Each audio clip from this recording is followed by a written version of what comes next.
let us know when you're ready. I'm ready. Okay. So tell us before the war started, or when did you? Yeah, I was wondering when you enlisted, how old you were, and what made you decide on the Navy? Okay. I was 16 years old, just before Pearl Harbor Day. 41. Yeah. From 25 from 41 to 16. Yeah. And I happened to be at the YMCA that day, and I played ping pong and did some other stuff, messed around a while, and finally decided to go home. But as I was leaving, somebody said, "Japanese bombed Pearl Harbor." And I heard that as I was going out. I thought, what's a Pearl Harbor? I'd never heard of it.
Yeah.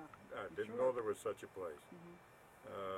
When I finally got home, about 10-15 minutes later, it was only 5 blocks from the YMCA. My folks were already talking about it because they'd heard it on the radio, and they explained to me what it was, and turns out we were at war finally, and so not much happened to me during the ensuing, let's see, school term. I finished the 11th grade, and I'd been working in a Piggly Wiggly store, making the grand sum of 17 cents an hour. No, actually, by that time I was making 2 bits an hour. Wow. Yeah. That'd be great. So I still had a year in high school to go. I was still 16, and even if I wanted to go in, I couldn't legally. Yeah. Although there were some who did. I know. Yeah, it's amazing how They dumb got you away can with get. it. But I've had a pretty good load of schoolwork and music and so forth in high school. I was going to go out for the band, the regular school band. Right. And I went to the first meeting. When I got a look at that, I thought, this is not for me. Out of a student body of about 2,500, they had the stinkiest little band I ever could possibly imagine. For a student, they had one sousaphone. They had maybe 7 or 8 clarinets and few other reeds and some brass. And I'm not gonna be in this band. I thought it'd be as good as the Aberdeen band was. The Aberdeen band had, let's see, there must have been an average of 90 members of the band. We had 6 or 7 sousaphones. We had a whole row of French horns. I don't remember how many, probably 8. We had a whole row of euphoniums or baritones. There must have been 6 or 7 of them. We had a whole row of trombones, a whole row of trumpets, not trumpets, cornets. Our instructor hated trumpets, so he wouldn't let anybody play any of the good first, second, and third trumpet part or cornet parts. He had to play the trumpet parts that were written for whatever we played. In the marching stuff, he got a duplicate of one of the other positions. But this one kid got a York trumpet, which at that time cost $500, which was a lot of money to lay out for any instrument.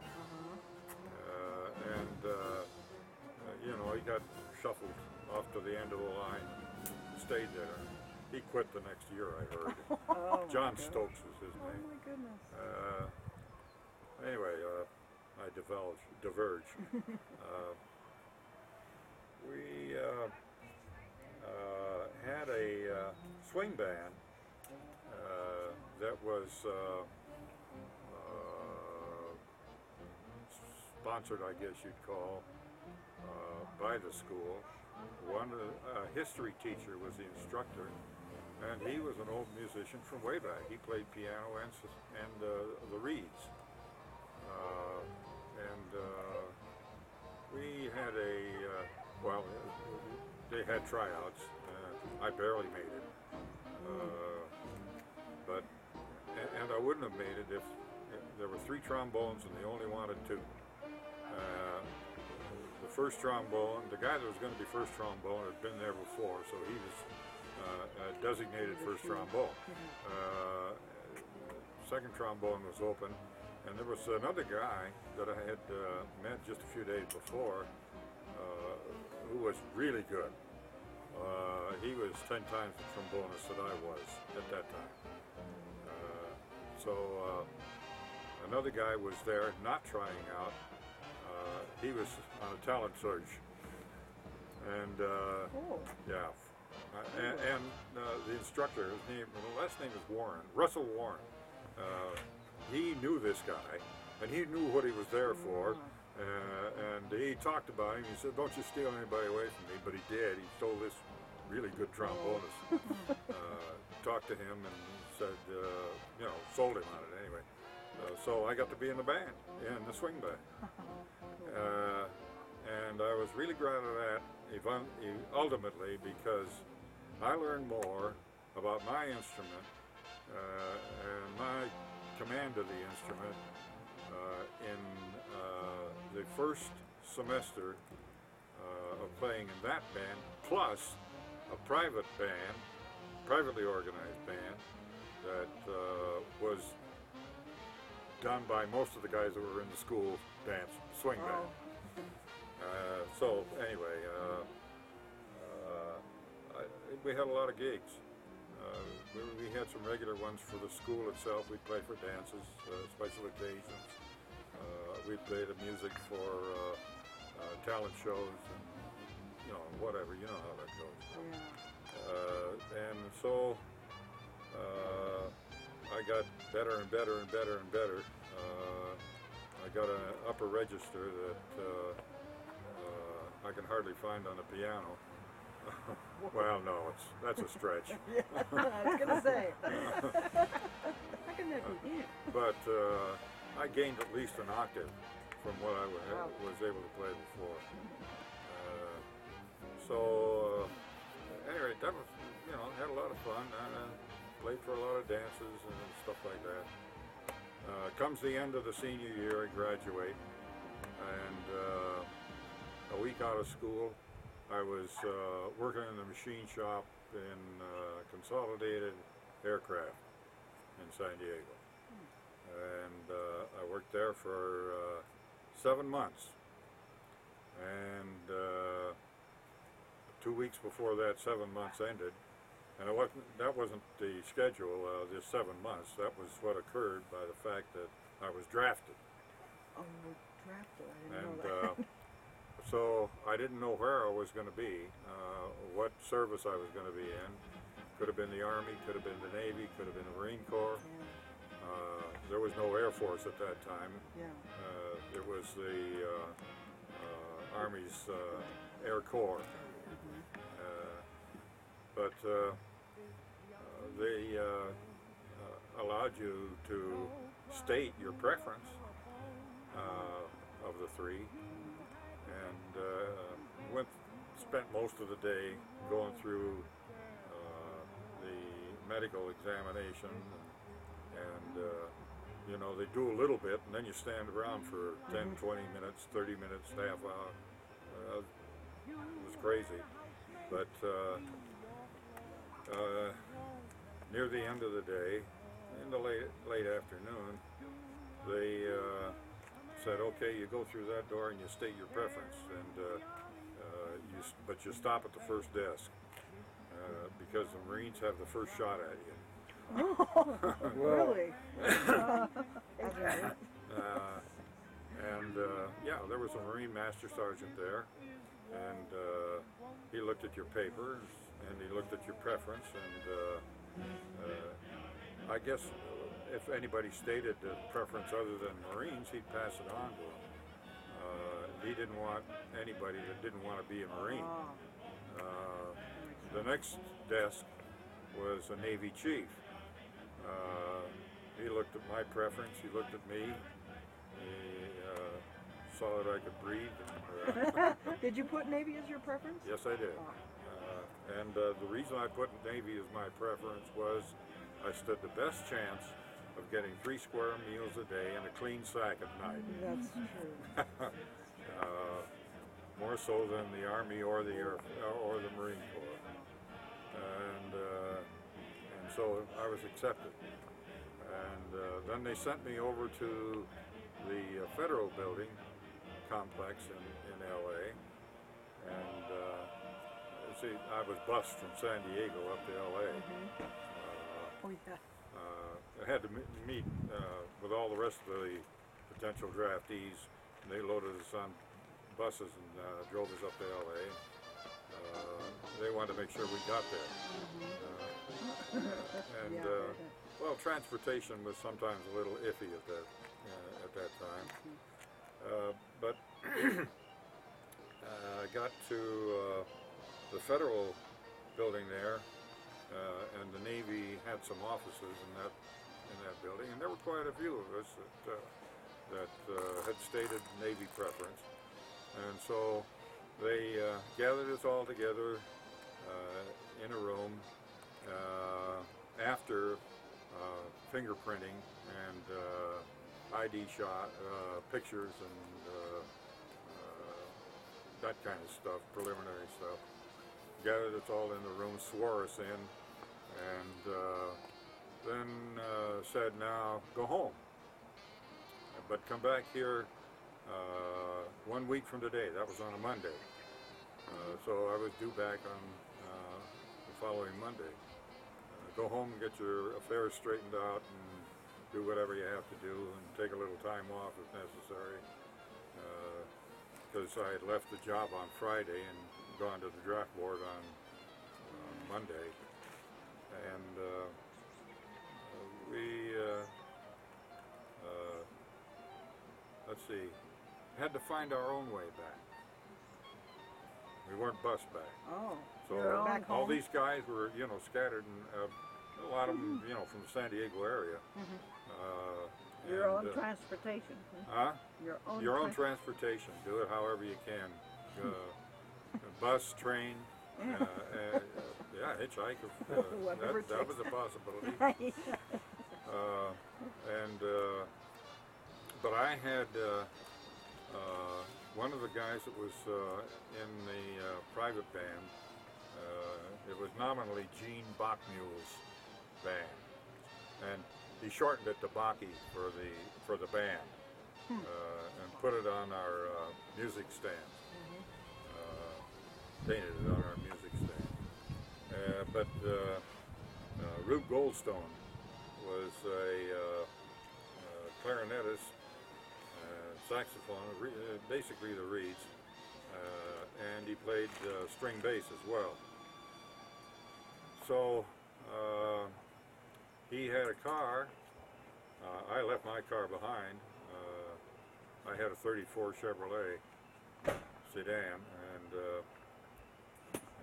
it was going to pieces, and I just left it behind. My mother eventually sold it for $150. Every little bit helps. But I got a ride with Rube because he had to move up to Hollywood at that exact time. He hadn't finished school yet, and he was a year younger than me. So he still had to finish school. His father had sold his little cafe in San Diego and was going to open a bigger place up in Hollywood. Really cash in on the hamburgers in Hollywood. I don't know if they ever did. I never heard from Rube after that. But I drove part of the way, and Rube played his clarinet while we were going along. We passed people and just said,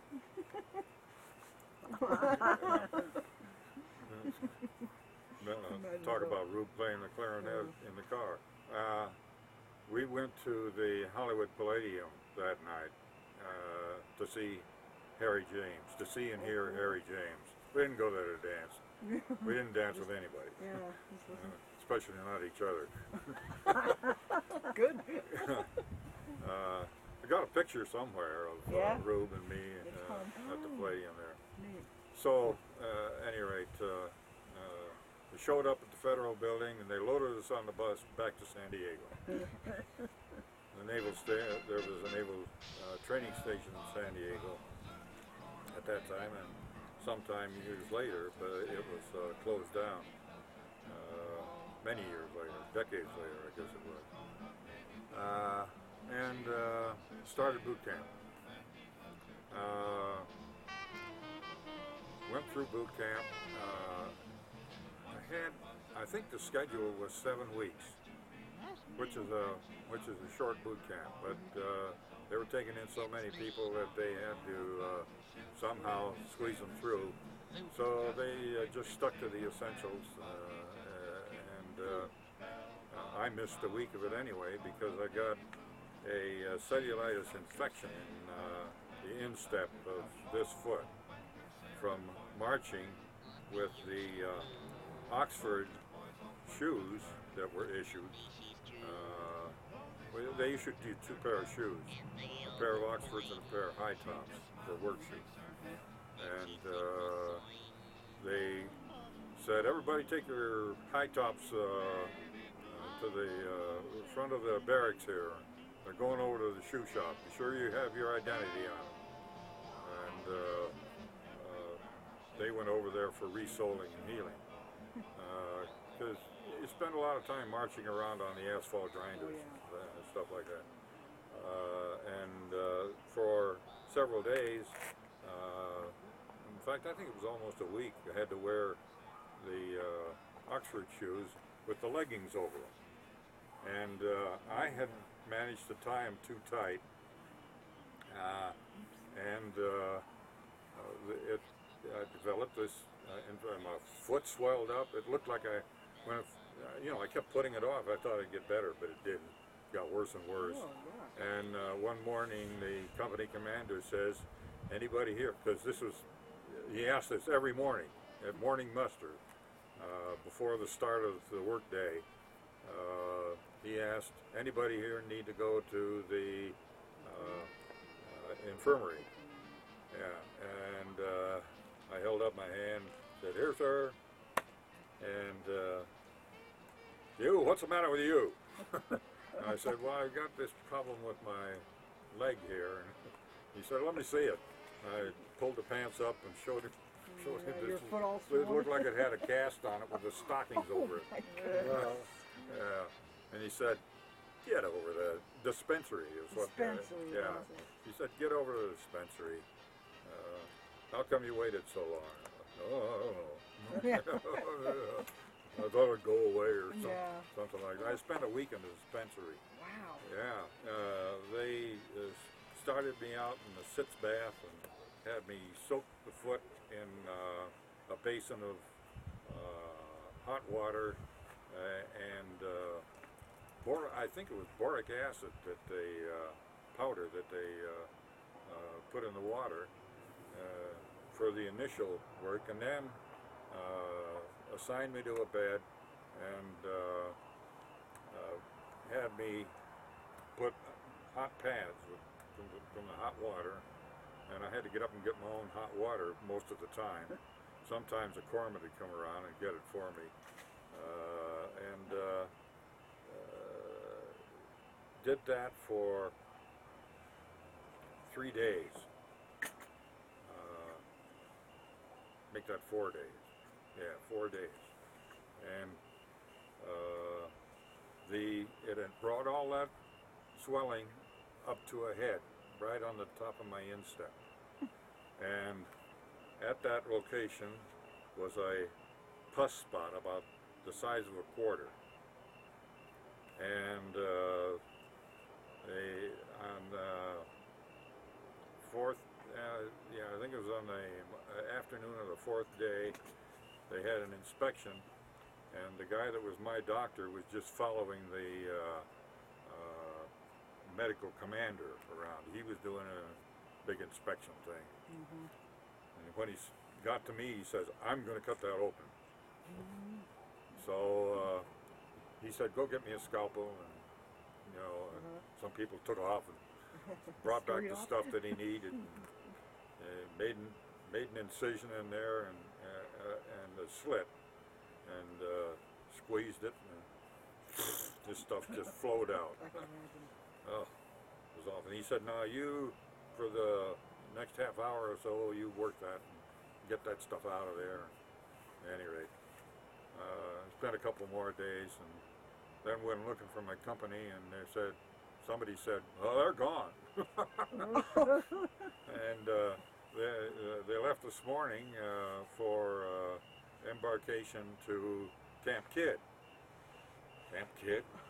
Where's Camp Kidd? He said, this one guy I was talking to, he said, it's over in Balboa Park. And it was a receiving station for itinerant personnel who don't have an assigned ship, facility, station, whatever. All kinds of enlisted ranks were going through there, from chiefs on down to us, newly formed second-class seamen. You go into the Navy, you're an apprentice seaman. You got one little white stripe on the sleeve of your blouse. When you get out of boot camp, you get a second stripe. And a pay raise, $4 a month pay raise. $4, wow. It went from $50 a month to $54 a month. I think that was it. Anyway, That's almost 10%. I went there, spent a week in that. They had morning calisthenics, and then they said, run the obstacle course. Nobody ran the obstacle course. They walked the obstacle course. Yeah, things were pretty loose, but you're only going to be there temporarily, and you might be sent out the same day even, or the next day or whatever. But I spent a week in Camp Kidd, and then they assigned several of us to this ship that was being fitted for duty for the sea and for whatever operations were necessary for it, and that turned out to be the USS Kitkin Bay. I thought when I saw that ship, I don't know if I'm going to like this, because it was tied up to a dock, and it was sitting there with about a 20-degree starboard list. Oh, that would be scary. just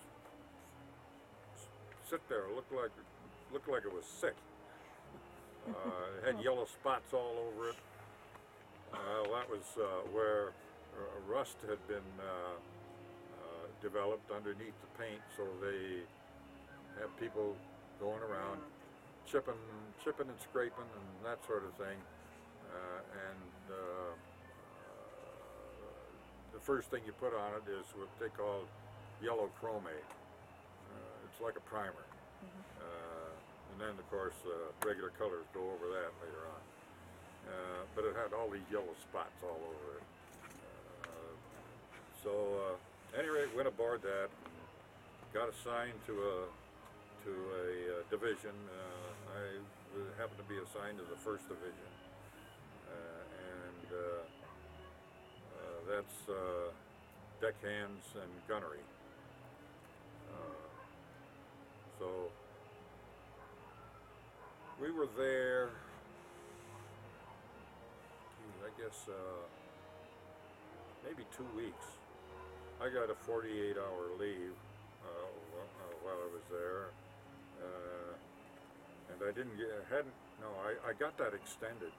I got it extended to 72 hours because I didn't get a boot camp leave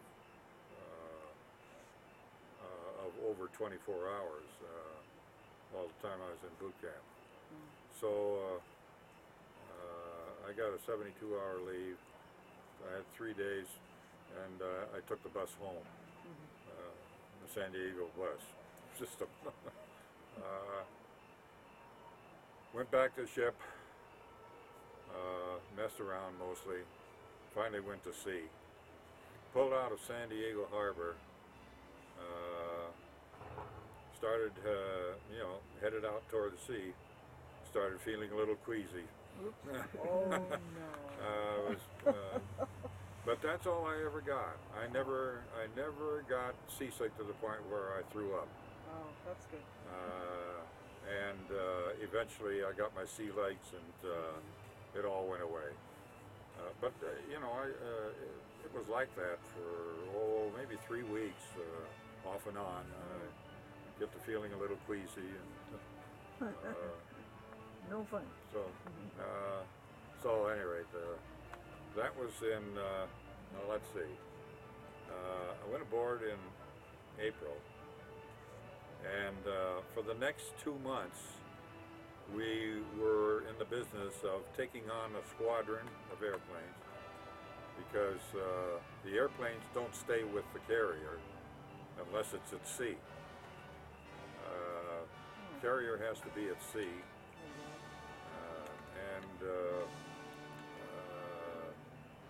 The squadron comes aboard after you are at sea.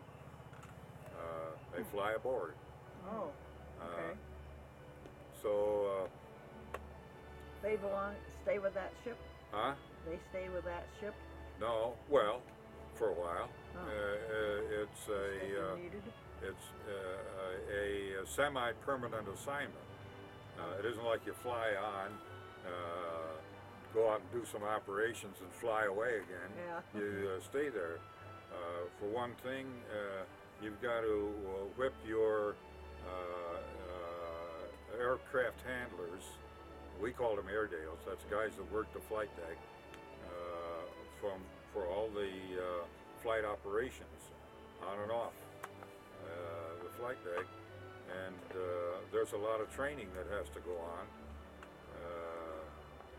We probably spent a month doing that before pulling into Pearl Harbor. And while we were there, we had a little leave, so I got some contact with the people of Hawaii by getting liberty every now and then. Somebody had stolen my money Oh no. while I was in a shower. Well, that happened at Camp Kidd just before I left there for the ship. Anyway, we were there probably a week, maybe a little more. Stocked up with all the fresh food and, you know, vegetables and stuff. That turned out to be a 3-week supply. After you run out of that, you started going into the dehydrated foods and milk and that kind of stuff. And but 3 weeks is about as long as the stuff will last. Yeah. Even given refrigeration. But we did flight training operations. That was messy. We lost an awful lot of airplanes, not just my ship. We lost a few. Other ships lost a lot of them. They lose half of their squadron on flight training, flight operations, just takeoff and landings. For takeoff, our FM2s, now that's was the old Wildcat fighter, Grumman Wildcat, but FM2s were the same airplane with a little modification to it, slightly better speed and bigger guns and stuff like that, but basically the same airplanes as the F4Fs by Grumman. Those were our fighters. They could take off by rolling down the deck. And in carrier operations, typical carrier operations, no matter what the size of the carrier, whenever you had flight operations, you always turned the ship into the wind. And then you did as much speed as you dared. Top speed is what you try to use. In our case, that was about 18 knots. You only use flank speed, which is forcing the engines and the propulsion system to its absolute top limit. That point just below where it starts tearing itself apart. That's for emergency only. So you turn into the wind, and you got the wind speed and your speed, the ship speed, to start with for the airplanes. And so they may have, if you've got a 10-knot wind and you're doing 18 knots, say, then you've got about 28 knots of speed built into the flight deck. And then if the airplane needs, say, 80 knots to take off, it has to get that while it's rolling down the deck. And it has to be able to take off before it hits the end of the deck. I was on a lookout watch on one of these days when there was a lot of flight operation going on, and I was looking forward at the time, and I watched them launching the ship ahead of us, launching a TBM. That's the Grumman Avenger. Used to be by Grumman, it's a TBF by Eastern Aircraft, I think they called it. And General Motors was running it at the time for the Navy. This TBM was launched by catapult. We had to launch them by catapult. They were too heavy, too big and too heavy to try and get off the carrier deck by roll-off. You got to bear in mind that this carrier deck is only 490 feet long, and so it's not very much space to work with. Either way, landing or taking off. But you know, they made it work, and anyway, I was watching this, just happened to be looking in that direction at the time, and had my binoculars, my eyes in my binoculars, because the binoculars are mounted on a stand and you sit in a chair and swivel around with the binoculars.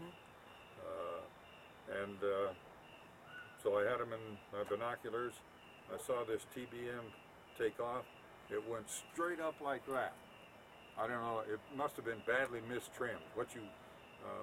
What the Airedales do, actually what the crew chief does for that airplane is sets up the trim for takeoff for the airplane, and he has to consider the load that he's taking. If he's not taking a crew, the trim is set a little different than because that airplane had a pilot, a turret gunner, and a radio man gunner behind him.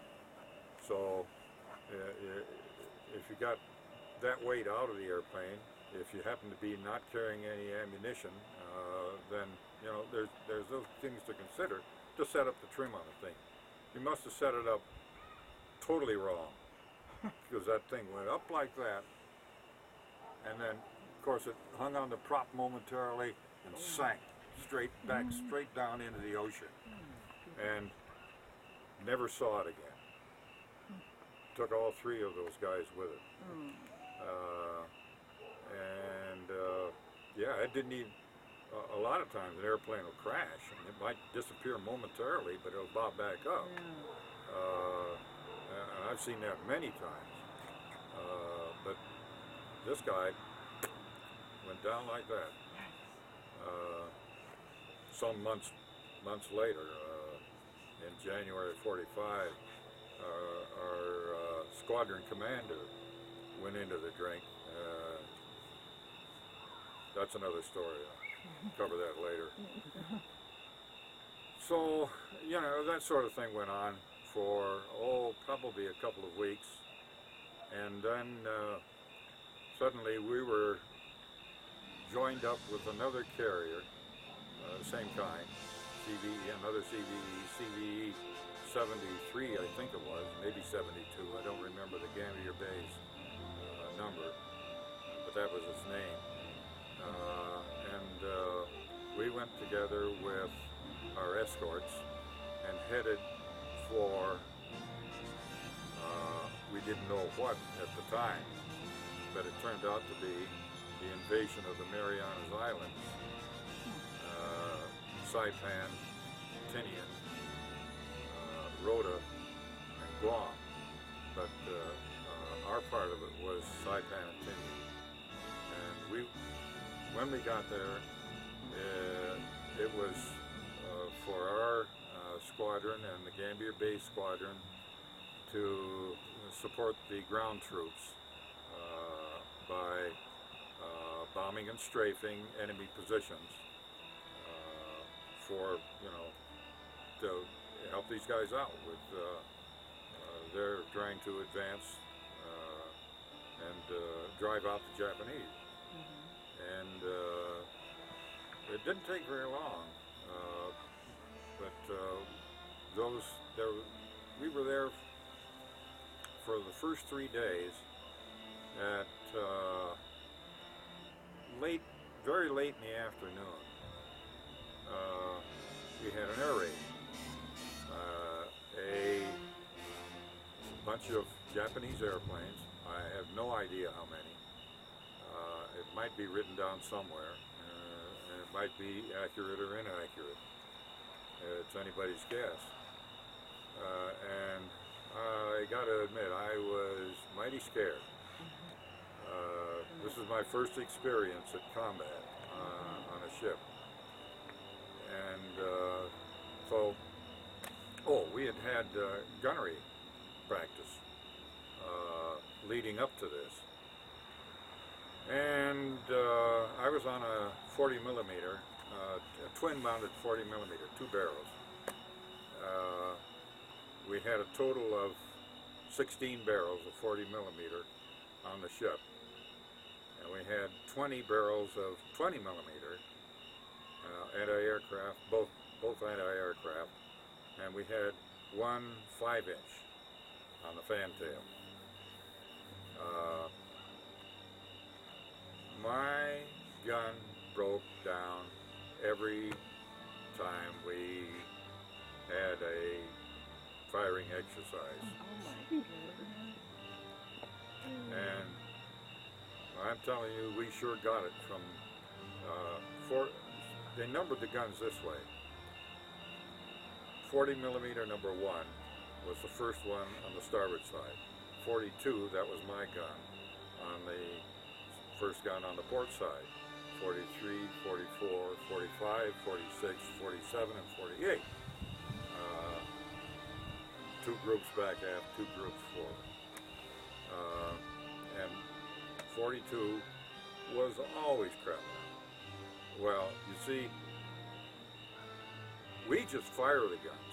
The gun crew, made up entirely of seamen and a gun captain who was a petty officer of some old third class, maybe usually second class, maybe third class, coxswains are third class, bosun's mate second class. They would be the gun captains. But these guns were could be fired by the crew itself, by an isolated crew.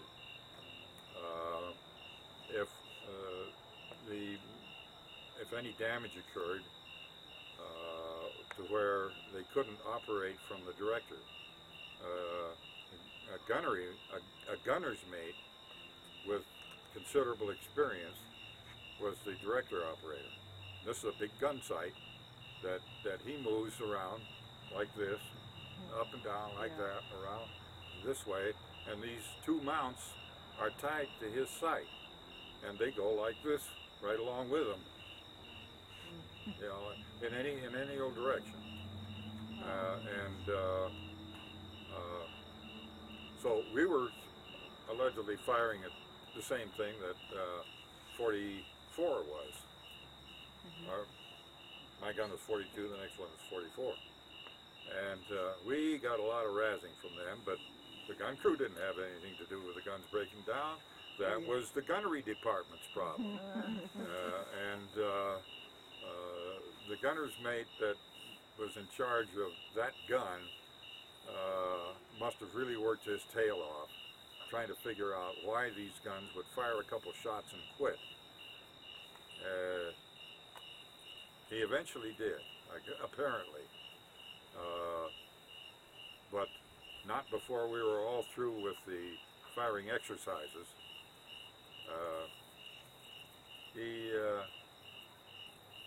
This first day, that we were right there at Saipan, we had an air raid. I have no idea the number of airplanes involved, like I said before, and there were a variety of types. They had some torpedo bombers, they had some dive bombers, and they had some fighter aircraft. And they were doing standard attack methods. Nobody was out to get himself killed for the Emperor in these airplanes that the Japs had. But we shot them all down. The only near miss we had, as far as I know, there was no bomb. I know there was no bomb dropped in the area of the ship that I was in, and I don't know of any that was dropped anywhere else. But there was one torpedo that just missed. It was dropped attacking from the starboard side, and our guns were shooting at that plane that was making a torpedo run on us. And the Gambier Bay's commander sent a fighter plane, launched the fighter plane right in the middle of that attack, and we shot it down. Not intentionally, he just got in the way. Luckily the pilot was saved, so all we lost was the airplane. And it was, you know, it was from the Gambier Bay, it wasn't even our squadron. We also apparently severely wounded the torpedo plane and or its crew because he launched it at too far forward a track for the ship to meet it. He may have misjudged the speed that the carrier could make. He might have thought it was a large carrier, which could do 10 knots more than we could do. And so, if that was his judgment, he probably let the thing loose on the right track, but in any event, it missed us. And he crossed over in front of us, and he had one engine burning, and we saw him go into the drain. But they scored no hits on us that day, and we shot them all down. And we were beginning to think, gee, this is kind of fun. You know, those of us that had never been there before. And guys like this first-class gunner's mate, a little bit of a shrimp. Couldn't have been over 5'4". Weighed about 110. But he'd been in the Navy, he'd been in, I can't remember what they called it now, but it was assignment of Navy personnel to merchant ships. I think they just called it armed guard or something like that. But it was Navy personnel that were aboard merchant ships doing transport duty in the Atlantic. He did the Murmansk run. That was, you know, if you know where Murmansk is, you've got to go all the way up over the top end of Norway, and then back down to get to Murmansk, which was Russian property, and a big Russian facility for food distribution, stuff like, well, whatever came in, food, armaments, everything. But you know, this kid had some experience, and talking to him later that day, I said a little bit about how this was a kind of fun day, and he said, "Don't get used to it. It ain't no fun, and it ain't gonna be fun. We're never gonna be this lucky again." But the next day we were lucky again. Same thing. Almost a choreographed repeat of that previous day. And the third day, we got them earlier in the day. We got it in the morning, close to noon. It was mostly scare than anything else, because there was no real attack, and we didn't fire a shot. Some of the other guns did, but we didn't fire a shot. And that was my first experience at combat. There's a lot now that from that point on, it was just boring anti-submarine patrol for the next month. And we even ran short of food on that anti-submarine patrol. It was getting so that we were getting ready to eat our boots, so to speak. But, you know, we finally were told to stop anti-submarine patrol and go get some food. Yeah, good thing. I don't even remember where we went to. I guess it was probably somewhere down in the Admiralties to get restocked there. And for the next few months, we did some more training, and I think our squadron left at that time. And we went out and did some more anti-submarine patrol just for the exercise. But nothing much happened until in October.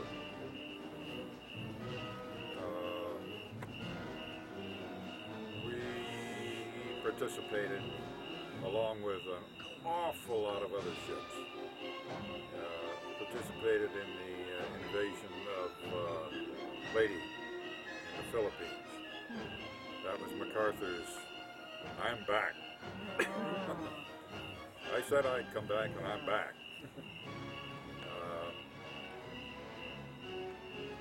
We didn't do much at first. The first couple of days, we didn't have anything but some general air support for the troops on the ground in Leyte.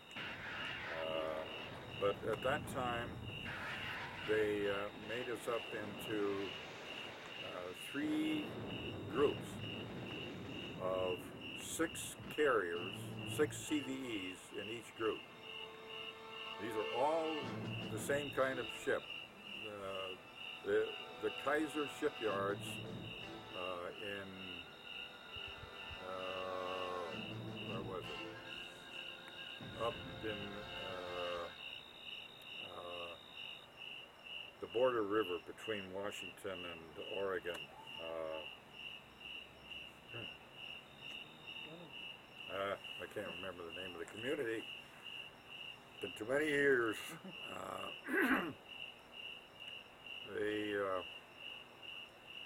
These ships were built by the Kaiser shipyard. They built, well, let's put it this way, not knowing when the actual start date was for the building of these 50 identical ships, and there were exactly 50 of them. They were the Casablanca class. The first one was named Casablanca. That's why it was the Casablanca class. That's the way the Navy names all of their classes of ships, from 1 up to whatever number. So there were 50 of these ships built, and there were 3 groups of 6 carriers each, and escorts for them. I don't know what the escort was for the other 2, but and they called each of these groups Taffy. Taffy 1, Taffy 2, Taffy 3. Our group was Taffy 3. How they got that name, I have no idea. But we had, Taffy 3 had the usual six carriers and 7 escorts. 3 or 4, no, I guess it was 4 destroyers and 3 destroyer escorts. DEs. Grandma's brother served on a DE later on. He never saw combat, but he served on a DE. They're rather small ships, but we were steaming along on October 25th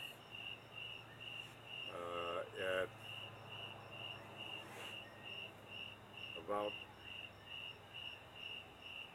8 o'clock in the morning. They just changed the watch, and suddenly everybody go to general quarters. So up we went, out of the bowels of the ship up to our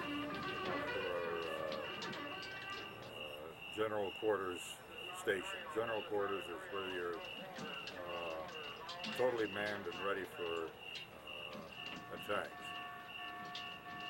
We get up there, and here's the Japanese fleet shooting at us. There were in this fleet 4 battleships. One with the biggest guns that were ever put afloat. The Yamato had 12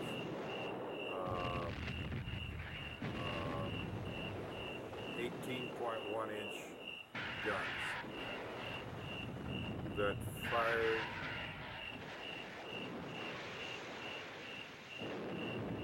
a general purpose shell.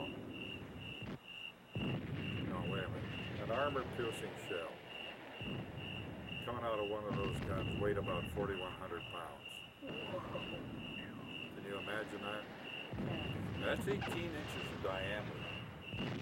And that thing's got to be at least 6 feet long. That was the biggest guns of World War II Navy. There was that ship and 3 other battleships with 16-inch guns. There were, I believe they said later on that there was 8 heavy cruisers with 8-inch guns. And they had about a dozen large destroyers with 5-inch guns. And they were all shooting at these little combustible, we call them Kaiser coffins, our CVE ships. Other people called them Jeep flat tops. We had all kinds of names for them, but to give you an idea of how stout they were not, the greatest thickness of, you couldn't call it armor, you just call it the hull. The greatest thickness was 1/4-inch plate, 1/4-inch steel plate, and one incident was the Gambier Bay was sunk by shell fire. We later heard that they took about 27 rounds of various sizes, I guess, because they were just peppering that poor thing. Was it sunk then? Huh? Was it sunk at that battle? Yes. The Japs chased us for 2.5 hours.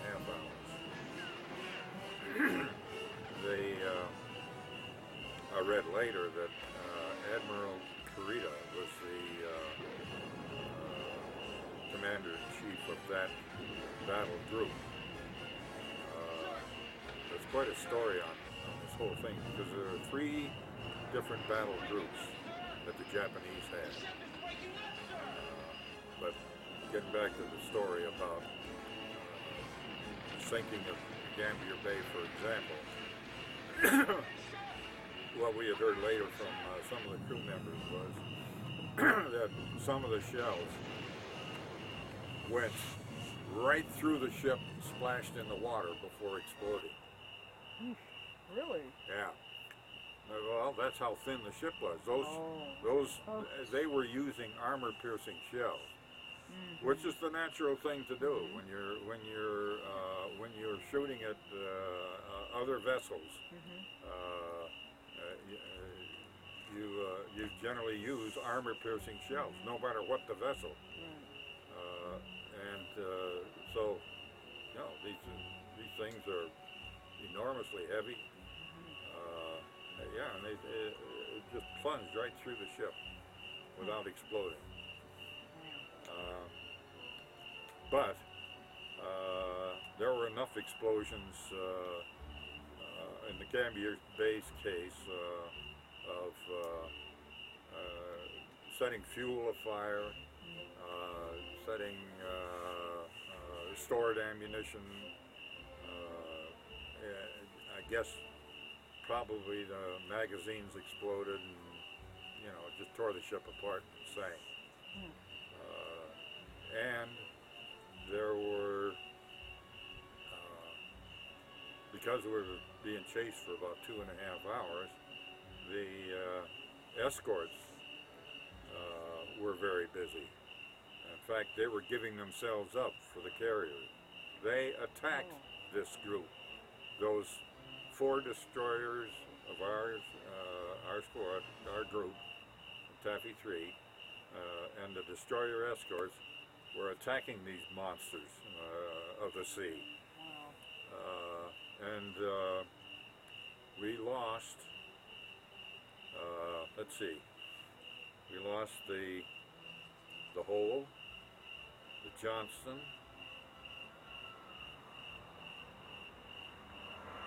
I guess it was only 3. The Hole and the Johnson were destroyers, and the Samuel B. Roberts was a destroyer escort.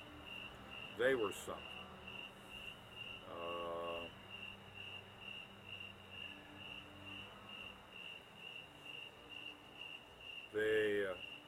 Well, we were really scared because we thought that they were going to sink all of us, and they should have. Kurita eventually turned away. Our planes had attacked his ships, and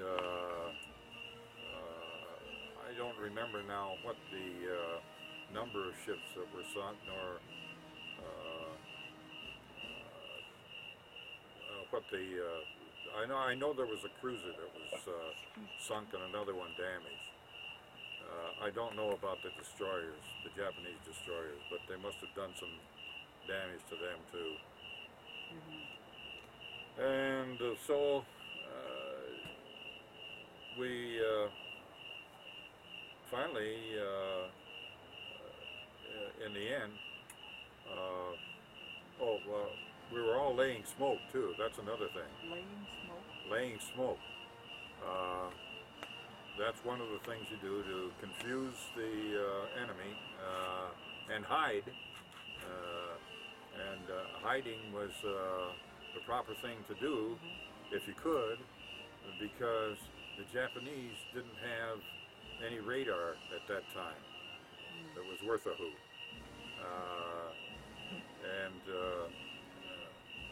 They had been, as far as we know, using optical range finding, and if you can hide behind smoke, it's pretty hard to optically range find you. It was all pretty much visual. Well, yeah, optical. Yeah. The rangefinders on battleships were huge things.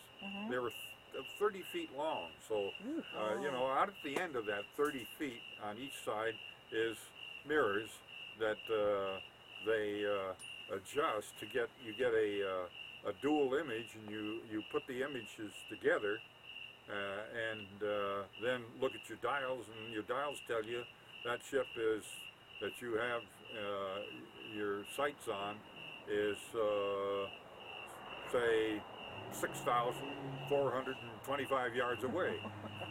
Wow. Those are pretty good rangefinders. Well, I'm just curious. They're great as long as you can see your enemy. Oh, okay. The Japanese fleet actually turned around and left. And like I said, Admiral Kurita was either a coward or he left for good reason. He probably didn't have all the information that he needed to determine what he should have done. He should have sunk all 4 carriers and all of their escorts. Out of the 13 ships we had, we lost 5 that day. Now, I counted 1 CVE, the Gambier Bay, and 3 escorts, that's 4. We were leaving the area, and because the other carriers were all damaged, they all had flight deck and other damage to the extent that they could not conduct air operations, that my ship was the only one that didn't get a scratch from that operation. So we took aboard as many airplanes as we could, and we normally operated 28 airplanes, and we had now 40 from various other ships in our group, the other squadrons. They were scattered all over the place. They went to the other Taffies and landed on their ships. They landed on Lady, stayed there as long as they dared, refueled, re-ammunitioned, reloaded the ammunitions, and left as soon as they could, because they didn't know what the situation on the ground was going to be, so it was pointless to stay there. We left the area, and it was about, let's see, must have been early afternoon. And if I had my book on the subject, the history of the ship, I'd be able to say what time, but it's really not critical. We had general quarters once again, and we were getting an air raid. As it turned out, this was the first organized kamikaze attack. So we went to general quarters, we waited until they came along and attacked us, and we started shooting them down. The first one to attack my ship came at us from the starboard side. My gun, remember, was on the port side. So we couldn't turn back over the flight deck and fire. Couldn't fire over the flight deck. There were automatic cutouts built into all of the guns to keep you from shooting at yourself. Right. And so, Good idea. I didn't have anything to do at the moment with this thing coming down, so I didn't pay much attention to what was going on, but I heard this in the water off, a little ways off to from the ship. I looked down there, and there's all these splashes, and this sucker is shooting at us, strafing at us. That was strange to me, hearing the sound of those bullets smacking the water. So I turned around and looked, and here comes this Zero. Actually, the Navy called him Zeeks. They didn't call him Zero. That was a publicity thing.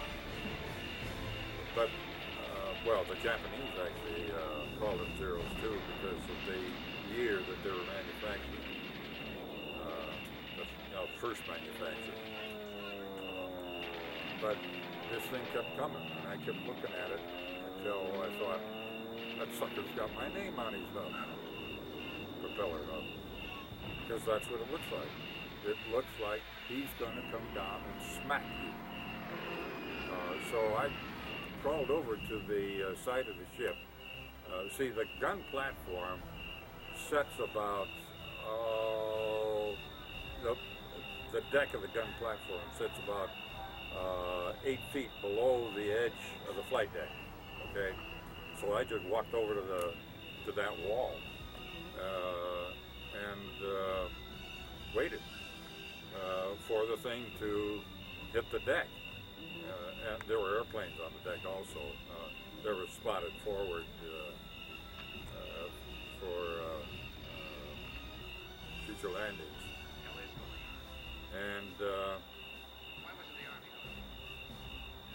he didn't hit in that area. He hit about 100 feet, maybe a little more, aft from my gun location. And so he missed my gun, he missed the 44, he missed a couple of 20 millimeters, and plunged into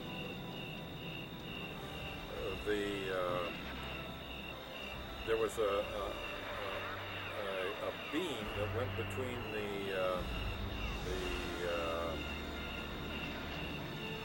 sides of the gun deck. You know, the gun there, you got a floor there, and you got a tub that the gun sort of sits in. Albeit it's all open at the back, but you got this thing sticking out there, and the gun mount is here. And the tub has stored ammunition in it. He hit in that area.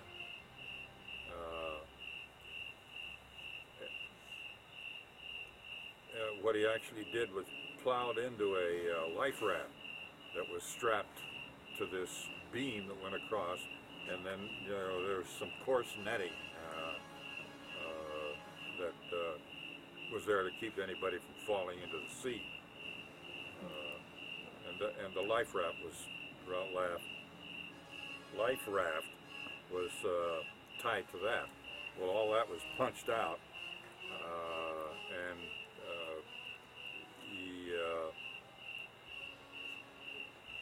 he mostly went through that, but he left some junk behind.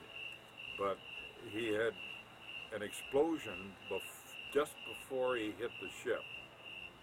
Now there were a lot of wounded, a lot of injuries, there was a lot of junk flying. And actually there was nobody on my gun except one first loader that had a little mark on his forehead from some piece of flying junk. But 44 got a pretty good dose of shrapnel. The guy that sat in the pointer seat got hit right here.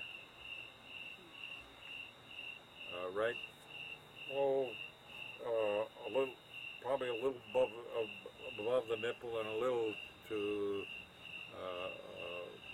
the right of that. The guy in the trainer's seat got hit in the same spot, and in both cases, this was amazing. In both cases, I can remember the pointers. The pointer is. What he does is he controls the elevation of the gun. The trainer controls the train, the horizontal movement of the gun. Of course, these guys aren't doing anything while they're under director control. Director control, the guy that I told you about that does all this stuff. On director control, those guys just sit there with their arms folded, but they have to be there all the time. So, they do whatever they want with their arms. Just an expression. Sit there twiddling your thumbs. At any rate, there were a lot of guys that were wounded, and one guy was killed. Where But is this he? plane had to have exploded before he hit the ship, because this guy that was killed was standing up against the island on the starboard side of the ship. I'm telling all this from my point of view. I'm, on the port side of the ship, and I look out to sea that way. I turn around to look behind me, and there's nothing but a wall. I was a second loader at that time, meaning I had to hand up a 4-round clip of shells to the first loader, and he's the guy that drops them into the gun. Maybe I should explain these 40 millimeters. They fire, each barrel fires at 120 rounds a minute. So that's boom, boom, boom, boom, like that, twice per second. Yeah. The barrels are not synchronized. They are totally independent. If one decides to quit, it quits, and the other one keeps going, boom, boom, boom. And they'll start out together. The initial shot, it goes boom, like that, and boom, boom, boom, boom, boom, boom, boom, boom, boom, boom, boom, boom, boom, boom, boom, boom, and then they get back in sync, and boom, boom, boom, boom, and then it's crazy how much different they are from gun to gun, barrel to barrel. But at any rate, this guy across the flight deck was killed by the load of shrapnel that he caught. And there were a bunch of other guys. These were all aircraft handlers, the Airedales that I told you about. They were all laying down on the flight deck, and none of them were hurt. And they guesstimated that he didn't want to flop down on top of somebody else, so he stood up. And he got it. Wham! So, at any rate, he was the only one that was killed in that operation. We had a second one come at us that day in that same group. It was maybe 5-10 minutes later. That one came down from directly after us. So he had all 16 barrels of 40 millimeter. Maybe not the ones on the forward port side, only the ones on the aft port side, because they would have been firing much too close to the island. That would have not been permitted, automatically not permitted. But at least 3/4 of the 40 millimeters were firing at him. All of the 20 millimeters on the port side, and probably some on the starboard side. I don't know for sure, if any. But that's still a lot of gunnery going after this guy. And we shot his wing off, his right wing off. And his right wing broke away, fluttered down, and missed the ship on the port side. There was a bomb on that wing, and it exploded when the wing hit the water. I have no idea how that thing could have exploded like that. I can tell you about another case where bombs didn't explode. That'll come later. But that thing exploded in the water, a lot of black smoke and stuff like that. But the rest of the airplane went right under my gun mount. He made a big splash, and his bomb on his left wing must have exploded. I saw this big column of water. Suddenly there was a sheet of white,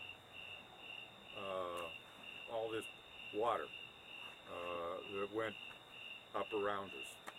And I very quickly thought to myself, that's not just water that's going up, that's pieces of that airplane, and everything that was with it is going up, and it's going to come back down.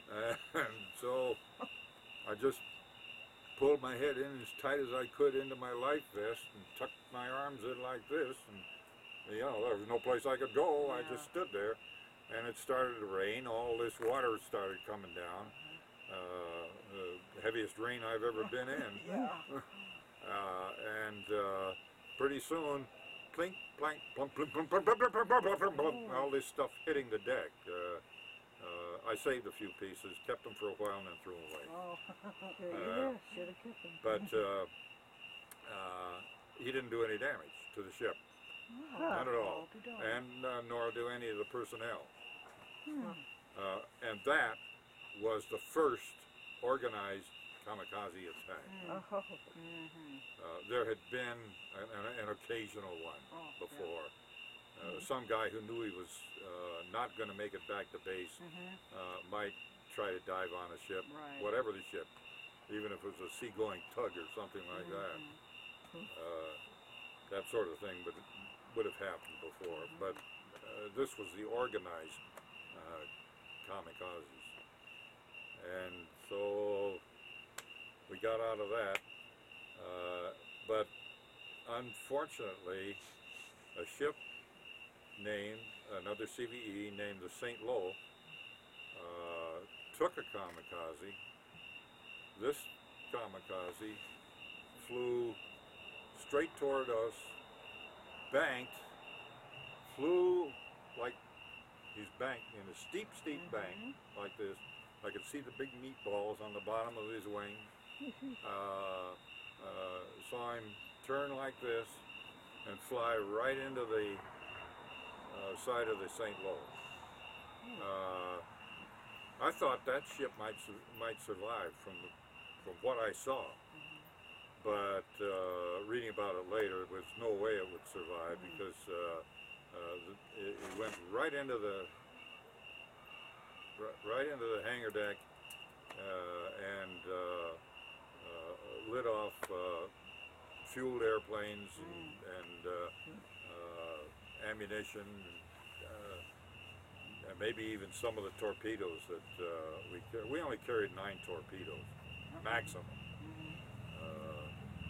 We weren't really cut out for that kind of operation, but we had them there in case we needed them. But the St. Lo just went up in smoke. The Gambier Bay just slowed down, and when it went down, just slowed down and stopped and sank.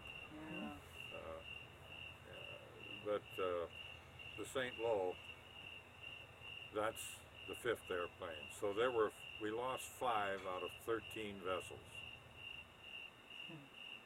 6 carriers, 7 escorts. We're down to 4 carriers and 3 escorts. Not enough. A survivor, a Japanese survivor pilot,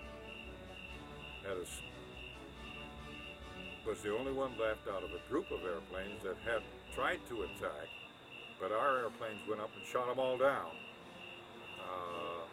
This one was the only one left in the area, and he flew. We're headed, I'm calling that direction north. We were headed north, and we had another ship operating with us by then. Right now I couldn't even tell you the name of it. I'd have to go look it up. But this guy started his attack run from my 270 relative, okay? North being 0 relative, that's the heading of the ship. Doesn't matter where the compass is, where the compass north is, that's 0. Looking straight out at a right angle from the ship, that's 270. Okay, at about 280, 90, something like that, 20 degrees forward from that, this guy started his run.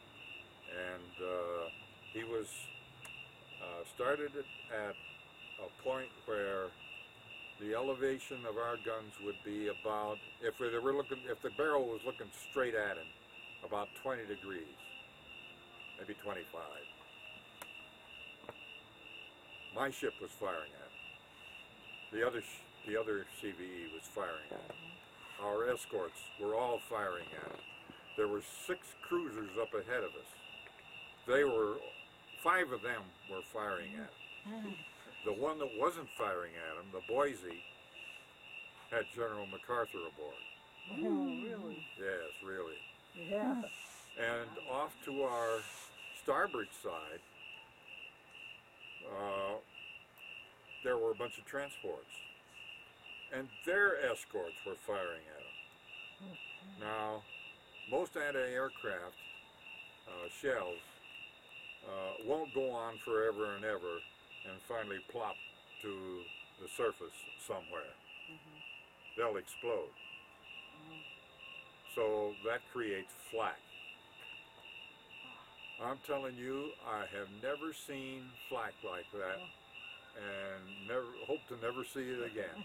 The sky was black with flak, and that there was a little evidence that there was an occasional hit of small caliber fire of some kind on what was found afterwards. But that sucker did not go down. He hit my ship right at the aft engine room, right at the waterline, made a hole 5 feet high and 20 feet long. And he had 2 bombs, two approximately, the people who cleaned up the mess said they were 500-pound bombs. I don't think they were that big, but let's say there were 250-pound bombs, or some metric equivalent of that. But because the Japanese used metrics then, we, like dummies, don't even use it yet.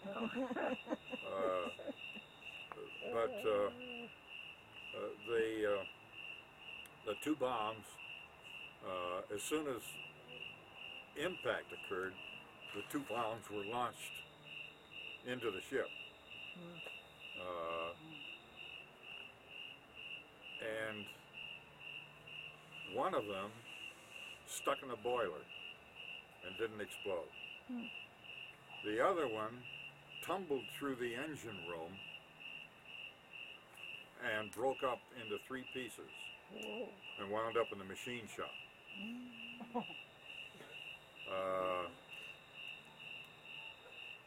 There were 2 deaths occurred from this impact. One of them was a first-class machinist mate that went off his rocker and just started running around in the engine. Now, all this happened within split seconds. I mean, it didn't take any time at all because there's fire and everything going on, and these guys are trying to get out. Well, they all got out, but this one guy, some of them got singed a bit, but you know, they got out of it alive. And there was one other guy that was killed. He was up topside, hiding in the uptakes. The uptakes are ventilation ducts that help to disperse the heat that generates inside an engine room because of the boilers and stuff like that. And you know, you're in the equatorial Pacific, and it gets hotter than blue blazes in there. This guy's hiding in the uptakes. He thought that'd be a safe place for The him, heat killed him? but he was burned to a crisp Oh, okay. because a lot of this fire that occurred went whoosh right up the uptakes. Oh, my goodness. That slowed us down. Oddly enough, he hit on the port side and that was the engine room that powered the starboard screw. Oh, And now we've got a dead screw to drag around. yeah. We had an awful time making portside turns because the dead screw is on the outside, and the good screw is on the port side inside of the turn. So that good screw is pushing on the port side of the Yeah. ship, and the ship wants to Wants go to go to that the way, right. but the rudder says no, you go that way, and it would take us 10 minutes to make a turn in that direction if we had to make a turn. So the starboard turn was the turn of choice if you could do it. You had a choice. We turn still starboard operated before our you go around. airplanes. Just run in circles. So we abandoned ship. 90% of the crew left the ship. So this was at about 4 o'clock in the afternoon. Who that? Probably Max and Angela. Oh yeah. Keep going. Okay. We abandoned ship. 90% of the crew abandoned ship. They kept the 10% aboard as a skeleton crew to operate a few guns, to man the engine room as necessary. Barely enough crew. A few ship fitters to try and fix anything that might need to be fixed if it could be done. Stuff like that. I went down a monkey line onto the forward deck of a destroyer and didn't even get my feet wet, abandoning ship. Oh. Wow. A lot of guys did that. Probably half the guys, or maybe even more, that abandoned ship didn't get their feet wet because we went down these lines onto the destroyer decks. So we stayed on the destroyer overnight and went back to the ship the next day. And that day we joined up with a group of LSTs that had been the invasion fleet, you know, the landing craft that were going to supply personnel and equipment and so forth. And these things were empty now, and they were ready to get out of the neighborhood. So we were all headed back to Lady, and LSTs were very slow. So our approximate 8 knots wasn't too much of a handicap because we could stick together. And we provided flight cover for them. We could still operate aircraft and did so. So we got back to Lady Gulf. They built a coffer dam around the side of the ship, which is a temporary pocket that you cover the entire patch, the entire hole, this 5 by 20 foot hole. They covered the entire hole and then started pumping all the water out.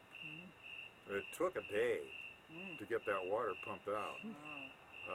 But then, when they had finished that, they could pump. They welded on a temporary patch and covered up that hole, so there was no leakage, or maybe minimal leakage that could easily be pumped out. And we gained several knots that way, just by getting rid of all that water in the hull. And we sailed off to, I think it was down in New Guinea area around at Hollandia, a port called Hollandia, where we went into a dry dock, a floating dry dock. And there was room for us in front. We went in first, and then a destroyer came in behind us. And Wow. they floated these two ships. Can you imagine the size of that It must floating have been dry dock? huge. Yeah, yeah. Wow. My ship was overall 510 feet long, and destroyers ran around 300 feet long. There's 800 and some feet, Yeah. and they just floated us right up. It was amazing. Never saw anything like it in my life. And while we were there, I saw two hammerhead sharks Oh. basking in the well, you can't call it a harbor because it really wasn't that. It was just a protected cove sort of arrangement. But yeah, it was amazing how they did that. And the only reason we went there was to get the screw removed, Oh, the dead screw. of course. Oh. Yeah, and then the Long Beach Naval Shipyard, Ah. and that was in April. Maybe late March, was more like it. We had 40 days in the Long Beach Naval Shipyard to do all of that repair work. Wow. And there was a lot of repair work that had to be done. And so that's when I met your mother. Yeah. Now I you came- think back on this. Came in on the scene. Think back. Think backwards here. Go back to when I was drafted. I didn't tell you at at the time that I could have got a deferment. Oh. You could have. Well, when I informed the assistant foreman that I was, his name was Ernie, I don't know what his last name was. When I told Ernie that I was being drafted, he said, "What? I could have gotten you a deferment." Deferments were 6 months at a time. So,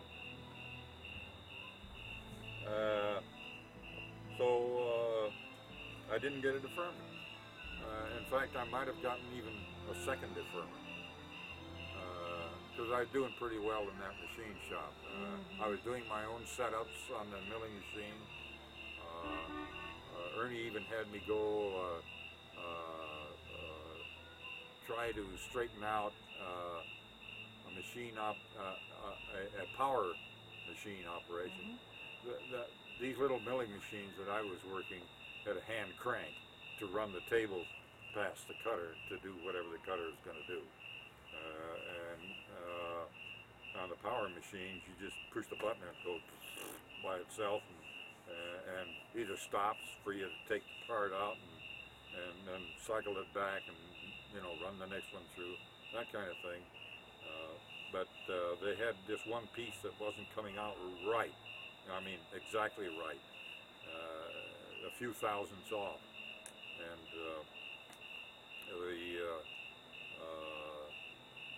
I never did get it perfected, but I did get the cutters rotated. It had a double cutter set up on it, and I got the cutters rotated so that they were more in sync with each other, and I slowed down the transit of the table, of forcing the part, between these two cutters. This one had two cutters rolling like this, and the part came between them. So he had me do stuff like that.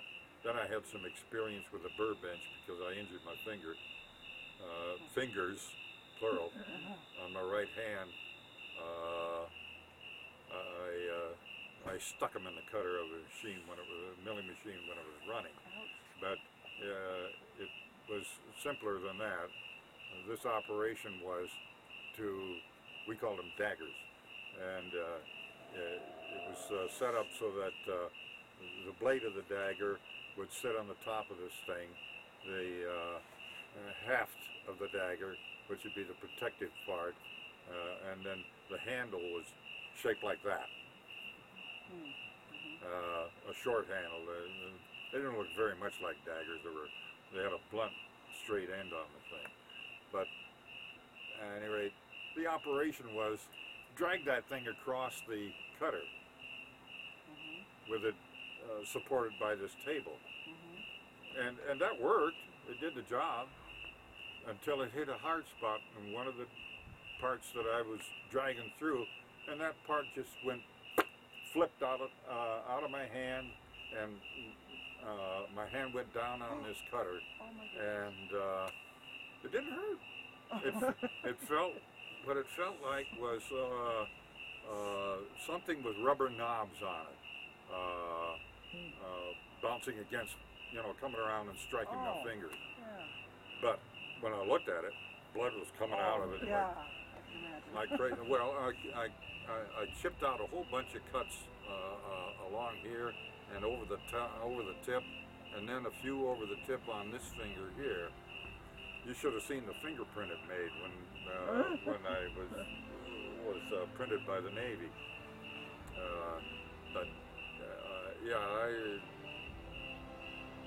That was one of the things that I was doing on these little hand cutters and milling machines.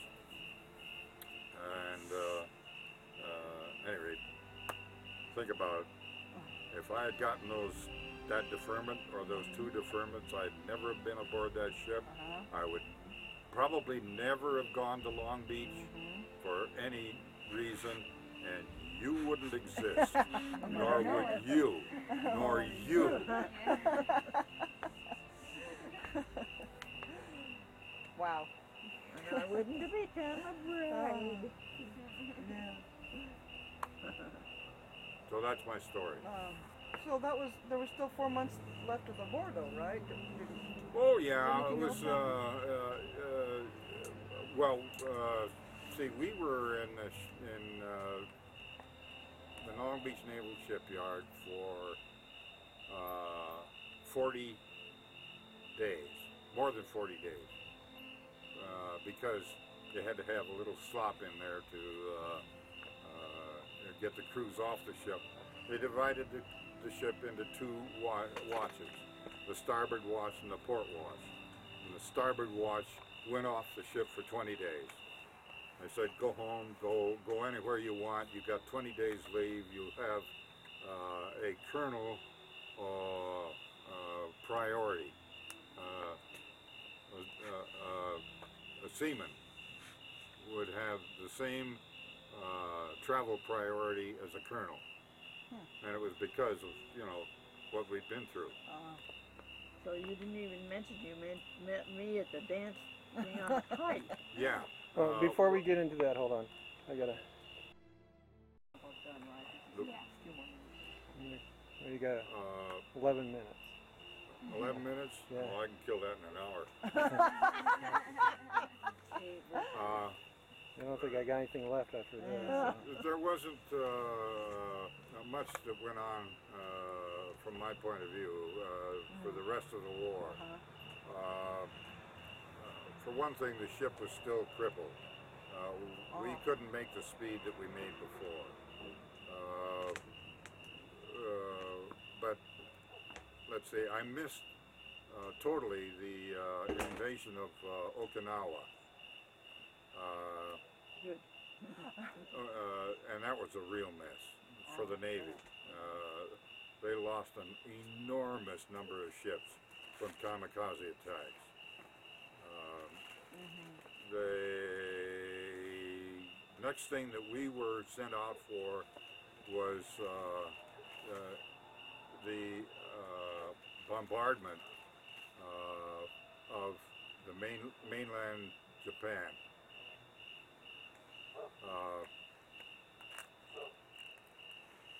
We were the guardians and protectors of the supply fleet. Way off to the east, several time zones. We all had to keep the same time. So our sun was coming up at 2 o'clock in the morning. Okay, I get it. Where You we kept the were, same time as we had the same time as those that were close to the Japanese islands. We were many, many time zones to the east of that, and that was 7-ish. I mean, 2 or 3 o'clock in the morning. Had to get up to general quarters every morning. All the time I was in the Navy, all the time we were at sea, it was general quarters in the morning, general quarters in the evening. Half hour before sunrise till a half hour after sunrise. A half hour before sunset till a half hour after sunset. Day after day, every day, general quarters. You go up, man your gun, sit there like a boob and don't do anything. But you're there and Just want to ready. make sure you were there. Yeah. We've got some armor in there. Let's see. What do I want to tell you about? When did you get leave from when you got off the ship? What do you mean? Well, the ship had to be repaired. Well, yeah. Where'd you guys go? I bought a ticket and flew to Minneapolis. I had my 20 days leave. I used part of it to go see Grandma Zion, and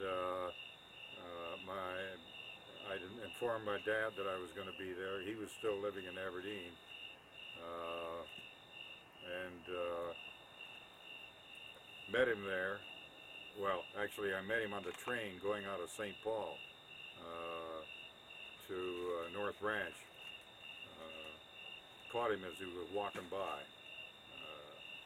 Spent a few days there, then came back, and what with the travel time and everything, I had to use the train. I didn't have the money to fly back. It cost me $125 for a ticket to Minneapolis, which was plenty. What? Fly? Fly, Oh. sure. Sure, I made it in one day, but I had to fly from Burbank to Salt Lake on Western Airlines. I flew Salt Lake to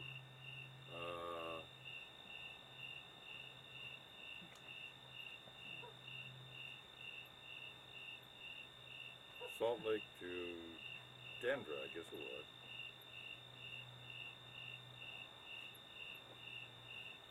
Either that or Sioux Falls. I don't know. I guess it was Salt Lake to Sioux Falls on American Airlines, and from Sioux Falls to Minneapolis on a stinking little outfit called Mid-Continent Airlines. And you know, I made it in almost exactly 24 hours. Oh, Omaha. It wasn't. Yeah, it was Omaha. It wasn't Denver, and it wasn't Sioux Falls. It was Omaha, and I had a 6-hour layover in Omaha. Took me 24 hours. Anyway, and then I had to take the train back west, and that took 3 days. Then spent the rest of it in San Diego. Went back to the ship